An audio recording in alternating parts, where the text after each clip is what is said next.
Mentally যে relax, এটা ওনার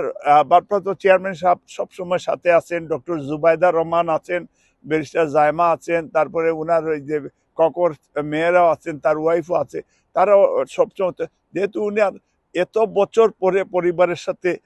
দেখা হয়েছে, এটাতেও একটা আনন্দ কাজ করছে। এবং যুক্তরাজ্য বিএনপি আমরা প্রেসিডেন্ট সেক্রেটারি সহ আমাদের দলের সব নেতাকর্মীরা আমরা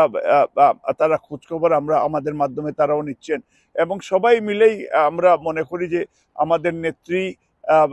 যে অচিরেই ইনশাল্লাহ সুস্থ অবস্থায় বাংলাদেশের জনগণের কাছে আবার ফিরে যাবেন, এবং বাংলাদেশের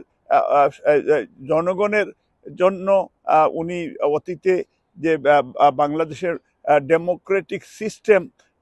উনি চালু করেছিলেন, পার্লামেন্টারি ডেমোক্রেসি ইন্ট্রোডিউস করেছিলেন। আমরা বিশ্বাস করি ডক্টর ইউনূস এবং ইন্টেরিয়র গভর্নমেন্ট সেই গণতান্ত্রিক ধারা অব্যাহত থাকবে, এবং আমরা মনে করি যে ৩,০০০ কোমলমতি ছাত্রছাত্রীরা তারা জীবন দিয়েছে বাংলাদেশের সাম্য, মানবিক মর্যাদা, সামাজিক ন্যায় বিচার ফিরে আনার জন্য। আমরা আশা করছি যে বাংলাদেশে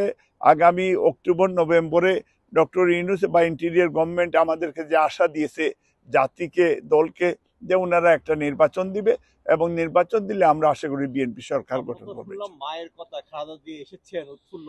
তার ছেলে তারেক রহমান দীর্ঘদিন পরে তার মাকে পেয়েছেন,